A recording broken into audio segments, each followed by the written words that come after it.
JAP teachers.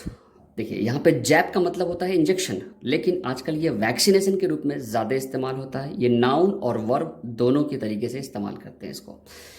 वैसे इसके ऊपर मैंने एक वीडियो बनाया है जो कि आप सर्च करेंगे गूगल या यूट्यूब में तो सबसे पहले मेरा ही वीडियो रिकमेंड करेगा। आप करके तो देखिए। JAP teachers. तो जैप टीचर्स का मतलब है कि आप टीचर्स को, जितने भी टीचर्स हैं उनको आप वैक्सीनेट करें। Open schools fast.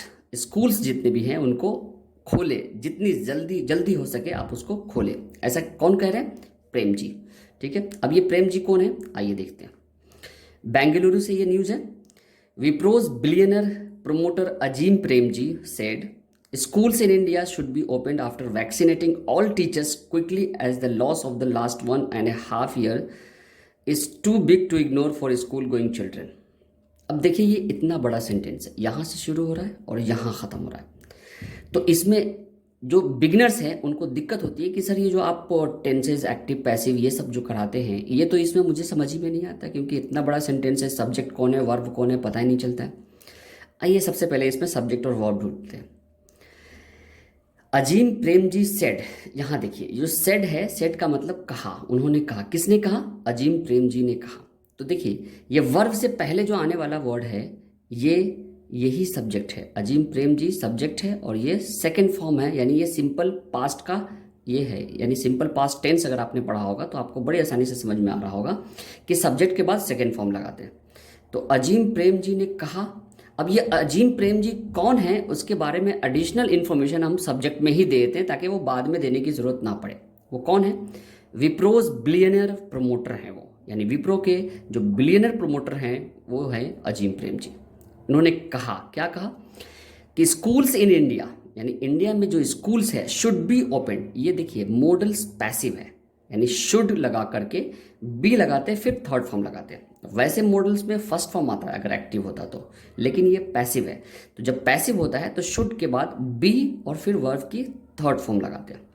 तो स्कूल्स इन इंडिया, यानी स्कूल्स इंडिया में जितने भी स्कूल्स है वो उसे खोला जाना चाहिए आफ्टर वैक्सीनेटिंग, यानी कि वैक्सीनेशन के बाद, जो जैब देने के बाद, ऑल टीचर्स, सारे टीचर्स को क्विकली, जितनी जल्दी हो सकता है। As the loss of the last 1.5 year, जैसा कि जो लॉस है, अब यहाँ पे देखिए क्या है, loss of the last 1.5 year।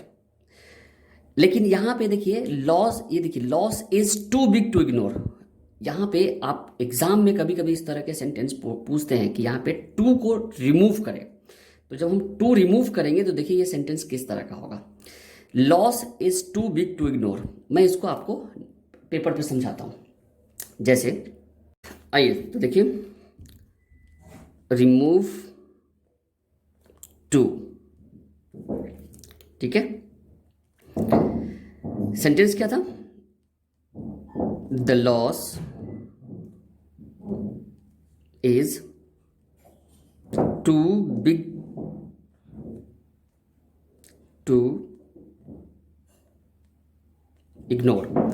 इसका मतलब है कि the loss is too big, यानी लॉस इतना बड़ा है कि इसे इग्नोर नहीं किया जा सकता है। अब देखिए ये सेंटेंस को कैसे हम टू रिमूव करते हैं इसमें से। तो the loss is so big, the loss is so big that it cannot be ignored। ठीक है, यानी ये इतना बड़ा लॉस है कि इसे इग्नोर नहीं किया जा सकता है। ठीक है, तो यहां पे हमने पैसिव में बनाया। आइए एक और एग्जांपल देते हैं। सेकंड, जैसे अगर हम किसी को बोलते हैं you are too small to play this game, you are so small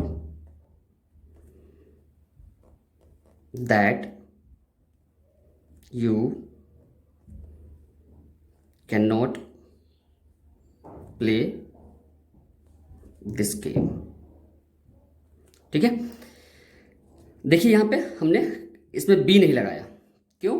क्योंकि यहाँ पे ये पैसिव सेंटेंस था कि ये इतना बड़ा नुकसान है कि इसे इग्नोर नहीं किया जा सकता। यहाँ पे क्या है, सब्जेक्ट ही खेल रहा है, तो यानी कि यू आर सो स्मॉल, आप इतने छोटे हो कि आप खेल नहीं सकते हो, तो you can not play this game. तो इसे दोनों तरीके से इस्तेमाल करते हैं, एक्टिव पैसिव दोनों में इस्तेमाल करते हैं। तो मैं उम्मीद करता हूँ आपको रिमूव टू भी समझ में आ गया होगा। आइए अब नेक्स्ट देखते हैं। नेक्स्ट पैराग्राफ में है one needs time to recover the loss of learning. ये बहुत छोटा सेंटेंस है। नेक्स्ट सेंटेंस है if you keep promoting children to the next class you are creating an enormous deficit that cannot be filled up, he said at an event organised by the Bombay chartered accountant society. ठीक है, first sentence में कह रहे हैं कि one needs, यहाँ पे one है किसी के लिए, जैसे ही शी इट, अगर हमें नहीं पता है कि सब्जेक्ट कौन है तो हम वन लगाते हैं, यानी किसी को भी ज़रूरत पड़ती है, टाइम की ज़रूरत पड़ती है to recover the loss of learning, यानी रिकवर करने के लिए जो पढ़ाई लिखाई का जो नुकसान हुआ है उसको रिकवर करने के लिए किसी को भी टाइम की ज़रूरत पड़ती है।